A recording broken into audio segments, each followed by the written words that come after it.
কালেমা খচিত পতাকা উড়ানো ফরজও না, কালেমা খচিত পতাকা উড়ানো ওয়াজিবও না, সুন্নতও না, তবে বৈধ। কিন্তু কালেমার পতাকা, মূল কালেমার প্রতিনিধিত্বকারী পতাকা প্রতিষ্ঠার মেহনত করা ফরজ। পার্থক্য বুঝতে পারছেন? কালেমা খচিত পতাকা উড়ানোর মেহনত করা ফরজ না, কিন্তু কালেমার পতাকা অর্থাৎ ইসলাম প্রতিষ্ঠিত হবে আর ইসলামী রাষ্ট্রের পতাকা উড়বে, এটা হলো অবশ্যই ফরজ। এই মেহনত করা সকলের জন্য।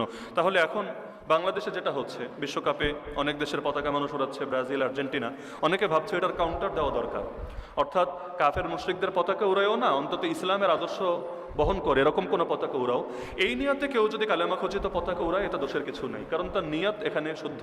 নিয়ত হলো যে ওরা কাফের দেশের পতাকা উড়াচ্ছে, আমি কালেমা লেখা পতাকা উড়াই দিলাম। তবে এক্ষেত্রে যেহেতু সুযোগ সন্ধানীরা ওত পেতে বসে থাকে, কিছু মিডিয়া, হলুদ মিডিয়া, কিছু গোয়েন্দা সংস্থা, এজেন্সি, এদের কাজই হলো কোনোভাবে একটা জঙ্গি ট্যাগ লাগানো যায় কিনা, হুজুররা জঙ্গি বা বাংলাদেশের জঙ্গিবাদ আমদানি হচ্ছে। কারণ এগুলো বোঝালে ওদের ধান্দা করা সহজ।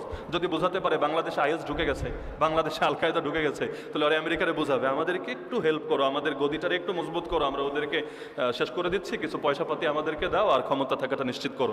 এটা সরকারের জন্য ঝামেলা, প্রশাসনের জন্য ঝামেলা এবং জনগণের জন্য ঝামেলা। এজন্য পতাকা উড়ানোর ক্ষেত্রে এই জিনিসটা মাথায় রাখলে ভালো, যাতে করে ওরা চান্স না পায়। আল্লাহ রসুল সাল্লাল্লাহু আলাইহি ওয়াসাল্লামের পতাকা ছিল নাকি ছিল না? সবাই জানি আমরা, অবশ্যই পতাকা ছিল। মদিনা রাষ্ট্রেরও পতাকা ছিল। যুদ্ধের মাঠে যখন কোনো বাহিনী পাঠাতেন, তাদেরকেও ছোট পতাকা, ঝান্ডা যেটাকে বলে, এই ঝান্ডা দিয়ে দিতেন। নবীজি সাদা রঙের পতাকা ছিল, কালো রঙের পতাকা ছিল। নবীর পতাকার নাম ছিল উকাব। উকাবের মূল অর্থ হলো ইগল। এর মানে এটা না যে পতাকা ইগল আঁকা ছিল, এটা নাম আর কি। অনেক সময় মানুষ বিভিন্ন জিনিসের যে নাম দেয়, তো সেটা ছিল উকাব, পতাকা। কিন্তু আল্লাহ নবী সাল্লাল্লাহু আলাইহি ওয়াসাল্লাম নিজে যেই পতাকা ব্যবহার করতেন, সেই পতাকার মধ্যে কালেমা লেখা ছিল না, কিন্তু সেটা কালেমার পতাকা ছিল। বলবেন মানে কি, কালেমা লেখা ছিল না, তাহলে কালেমার পতাকা কিভাবে? কারণ নবী যেই পতাকাটা উড়াচ্ছেন, রাষ্ট্রের, মদিনা রাষ্ট্রের পতাকা, মদিনা রাষ্ট্রে কালেমা প্রতিষ্ঠিত ছিল নাকি ছিল না? প্রতিটা সেক্টরে ছিল। বিচার, অর্থনীতি, আইন কানুন, শিক্ষা দীক্ষা, সব কিছুতে কালেমা প্রতিষ্ঠিত ছিল। কালেমা মানে ইসলাম, ইসলাম মানেই কালেমা। লা ইলাহা ইল্লাল্লাহ মুহাম্মাদুর রাসূলুল্লাহ মানা খালি এক বাক্য মানা না, পুরো ইসলাম মানা। তো নবী যেই পতাকা উড়াতেন, সেখানে কালেমা লেখা ছিল না। আবু বকর, ওমর, ওসমান, আলী রাদিয়াল্লাহু আনহুম যে পতাকা উড়াতেন, কালেমা লেখা ছিল না, কিন্তু কালেমার পতাকা অবশ্যই ছিল, দ্বীনের পতাকা অবশ্যই ছিল, ইসলামের পতাকা অবশ্যই ছিল। এখন বলবেন কালেমা লেখা ছিল না, এর দলিল কি? কালেমা লেখা ছিল এই সংক্রান্ত একটা বিশুদ্ধ বর্ণনাও নেই। নবীর পতাকায় কালেমা লেখা ছিল এরকম একটা সহি বর্ণনাও নাই। কোনো জাল বর্ণনায় অথবা মাত্রাতিরিক্ত দুর্বল বর্ণনায় আছে এরকম মাকতুবুন ফিহি লা ইলাহা ইল্লাল্লাহ, কিন্তু এগুলো একটা বিশুদ্ধ না। কোনো একটা বিশুদ্ধ বর্ণনায় নাই যে সেখানে কালেমা লেখা ছিল। তাহলে মূল বিষয় কালেমার পতাকা, কালেমা খচিত পতাকা না। কালেমার পতাকা মানে কি? এমন রাষ্ট্রের পতাকা, এমন আদর্শের পতাকা, এমন দলের পতাকা যারা কালেমা প্রতিষ্ঠিত করে ফেলেছে, এবং সেই পতাকা উড়ানো মানি সবাইকে জানিয়ে দেওয়া এখানে কালেমা প্রতিষ্ঠিত আছে। এজন্য আমরা দেখি যুদ্ধের মাঠে পতাকা ধরে রাখার জন্য সাহাবীরা ডান হাত কাটা গিয়েছে, তাও পড়তে দেন নাই, বাম হাত কাটা গিয়েছে, তাও পড়তে দেন নাই, বাহু দিয়ে আগলে রেখেছেন, তাও পড়তে দেন নাই, অবশেষে শহীদ হওয়া পর্যন্ত পতাকা মাটিতে পড়তে দেন নাই। কেন? কারণ পতাকা পড়ে যাওয়া মানে হেরে যাওয়া। সবাই বুঝবে যে আমরা মনে হয় হেরে গিয়েছি, যুদ্ধ থামিয়ে দিতে হবে। এজন্য পতাকা উঁচু রাখার অনেক গুরুত্ব। হ্যাঁ, এখন কালেমা খচিত পতাকা আসলো কোত্থেকে? এটা অনেক পরে, নবীর জামানার পরে, সাহাবীদের জামানার পরে, অনেক পরে। নিষিদ্ধ না, কালেমা খচিত পতাকা উড়ানো নিষিদ্ধ না, বরং বৈধ। কিন্তু কে উড়াচ্ছে, কোন উদ্দেশ্যে উড়াচ্ছে, এটা গুরুত্বপূর্ণ। যেমন সৌদির পতাকায় কালেমা আছে না, সুন্দর করে সবুজ ব্যাকগ্রাউন্ডের উপরে, সেখানে কালেমা কিন্তু লেখা আছে সৌদির পতাকার ভেতরে। কিন্তু সৌদির পতাকার ভেতরে কালেমা থাকলেও সৌদি থেকে পূর্ণাঙ্গ কালেমার শাসন আছে 100%। এটা যারা বাস্তবতা জানেন সকলেই বোঝেন যে পূর্ণাঙ্গভাবে নাই। তাহলে কালেমা খচিত পতাকা ঠিকই আছে, কিন্তু কালেমার পতাকা শতভাগ, মানে শতভাগ কালেমার পতাকা নাই।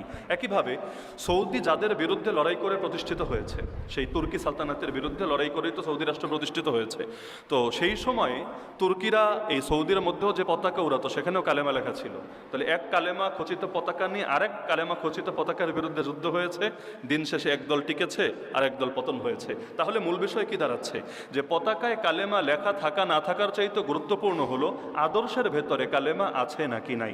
যেমন ধরেন হাদিসের মধ্যে আছে, কেয়ামতের আগে পূর্ব দিক থেকে কালো পতাকা বের হবে, তারা তোমাদেরকে এমনভাবে হত্যা করবে যেভাবে পৃথিবীতে কোনো জাতিকে হত্যা করা হয় নাই। তাহলে এই হাদিস থেকে কি বোঝা যায়? কালো পতাকাধারী একদল বাহিনী খুনি হবে, যারা মুসলমানদের খুন করবে।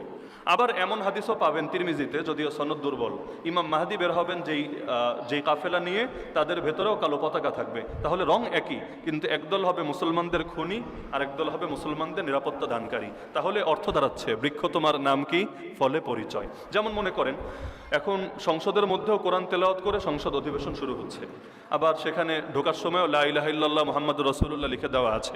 মন্ত্রী পরিষদ যেখানে মিটিং করে সেখানেও লা ইলাহা ইল্লাল্লাহ মুহাম্মাদুর রাসূলুল্লাহ লিখে দেওয়া আছে। তাহলে কালেমা খচিত দেয়াল, কালেমা খচিত ফটক, কিন্তু সেখানে কি কালেমার আদর্শ পুরোপুরি বাস্তবায়িত আছে? তাহলে জাহের আছে, বাতেন নাই। আবার কোথাও এমন বাতেন আছে কিন্তু জাহের নাই। যেমন আমরা যে মসজিদে নামাজ পড়লাম, কালেমার ভিত্তিতেই তো পড়েছি, নাকি কালেমা বাদ দিয়ে পড়েছি? আমাদের নামাজও কালেমার অংশ, আমাদের দিনও কালেমার অংশ, আমাদের তেলাওয়াতও কালেমার অংশ। অথচ অনেক মসজিদে কালেমা হয়তো ডাইরেক্ট লেখা নাই, উপরে লেখা নাই, কিন্তু যে আচরণ হচ্ছে, যে আমল হচ্ছে, সেটা কালেমার প্রতিনিধিত্ব করছে। তাহলে কালেমার পতাকা উড়ানো ফরজও না, কালেমা খচিত পতাকা উড়ানো ফরজও না, কালেমা খচিত পতাকা উড়ানো ওয়াজিবও না, সুন্নতও না, তবে বৈধ। কিন্তু কালেমার পতাকা, মূল কালেমার প্রতিনিধিত্বকারী পতাকা প্রতিষ্ঠার মেহনত করা ফরজ। পার্থক্য বুঝতে পারছেন?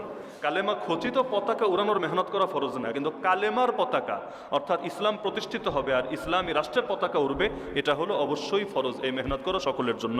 তাহলে এখন বাংলাদেশে যেটা হচ্ছে, বিশ্বকাপে অনেক দেশের পতাকা মানুষ উড়াচ্ছে, ব্রাজিল, আর্জেন্টিনা। অনেকে ভাবছে এটার কাউন্টার দেওয়া দরকার, অর্থাৎ কাফের মুশরিকদের পতাকা উড়ায়ও না, অন্তত ইসলামের আদর্শ বহন করে এরকম কোনো পতাকা উড়াও। এই নিয়তে কেউ যদি কালেমা খচিত পতাকা উড়ায়, এটা দোষের কিছু নাই, কারণ তার নিয়ত এখানে শুদ্ধ। নিয়ত হলো যে ওরা কাফের দেশের পতাকা উড়াচ্ছে, আমি কালেমা লেখা পতাকা উড়াই দিলাম। তবে এক্ষেত্রে যেহেতু সুযোগ সন্ধানীরা ওত পেতে বসে থাকে, কিছু মিডিয়া, হলুদ মিডিয়া, কিছু গোয়েন্দা সংস্থা, এজেন্সি, এদের কাজই হলো কোনোভাবে একটা জঙ্গি ট্যাগ লাগানো যায় কিনা, হুজুররা জঙ্গি বা বাংলাদেশে জঙ্গিবাদ আমদানি হচ্ছে। কারণ এগুলো বোঝালে ওদের ধান্দা করা সহজ। যদি বোঝাতে পারে বাংলাদেশে আইএস ঢুকে গেছে, বাংলাদেশে আল কায়েদা ঢুকে গেছে, তাহলে ওরা আমেরিকারে বোঝাবে আমাদেরকে একটু হেল্প করো, আমাদের গদিটারে একটু মজবুত করো, আমরা ওদেরকে শেষ করে দিচ্ছি, কিছু পয়সাপাতি আমাদেরকে দাও আর ক্ষমতা থাকাটা নিশ্চিত করো। এটা সরকারের জন্য ঝামেলা, প্রশাসনের জন্য ঝামেলা এবং জনগণের জন্য ঝামেলা। এজন্য পতাকা উড়ানোর ক্ষেত্রে এই জিনিসটা মাথায় রাখলে ভালো, যাতে করে ওরা চান্স না পায়। কারণ কালেমা তো যে কোনো রঙের উপরেই লেখা যায়, সাদার উপরও লেখা যায়, কালোর উপরও লেখা যায়, সবুজের উপরও লেখা যায়, নীলের উপরও লেখা যায়। এই বাংলায় একসময় কালেমার পতাকা ছিল, জানেন? এই বাংলায় সুলতানি আমলে বাংলা অঞ্চলে যে পতাকা ছিল, নীল ব্যাকগ্রাউন্ডের উপরে কালেমা লেখা ছিল লা ইলাহা ইল্লাল্লাহ মুহাম্মাদুর রাসূলুল্লাহ, আর সঙ্গে ছিল 4 তারা। তাহলে আমাদের অতীত ইতিহাসে, আমাদের ঐতিহ্যেও কিন্তু কালেমা ছিল, কিন্তু ব্যাকগ্রাউন্ড সাদা বা কালা ছিল না, ব্যাকগ্রাউন্ড ছিল নীল। এখন যদি কেউ সেটা উড়ায়, তাহলে ইতিহাস চর্চা হবে যে আমরা আমাদের ইতিহাসকে ভুলি নাই, ইতিহাসকে স্মরণ রেখেছি। আর বাংলা নামটাই তো এসেছে সুলতানি আমল থেকে। এমনকি কেউ যদি লাল সবুজের পতাকার মধ্যে কালেমা লিখে লা ইলাহা ইল্লাল্লাহ মুহাম্মাদুর রাসূলুল্লাহ, এখন জঙ্গি ট্যাগ দিবে কোত্থেকে? আপনি তো লাল সবুজের পতাকার মধ্যেই কালেমা রেখেছেন, অর্থাৎ ইসলাম এবং দেশপ্রেম দুটোকে একসঙ্গে আপনি আগলে রাখছেন, এটা বোঝাচ্ছেন। তো যার কারণে চেতনা থাকা ভালো, কিন্তু অন্যরা যাতে সুযোগ না পায়, ট্যাগ দেওয়ার সুযোগ না পায়, এ ব্যাপারে সচেতন থাকাও ভালো। তবে মনে রাখবেন, কালেমা খচিত, কালেমা লেখা পতাকা উড়ানোর চাইতেও কালেমার শাসন প্রতিষ্ঠা করে সেই পতাকা উড়ানো, সেটা আমাদের জন্য বেশি গুরুত্বপূর্ণ। কারণ নবীর পতাকায় কালেমা লেখা ছিল না, কিন্তু কালেমার শাসন ছিল। এখন আমরা কালেমা লেখা পতাকা উড়ালাম, কালেমা শাসন প্রতিষ্ঠা করতে পারলাম না, তাহলে কি হলো? খালি উপর দিয়া ফিটফাট, ভিতর দিয়া সদরঘাট হলো। এজন্য মূলের দিকে নজর দেবো, এটা ফায়দা বেশি হবে ইনশাআল্লাহ।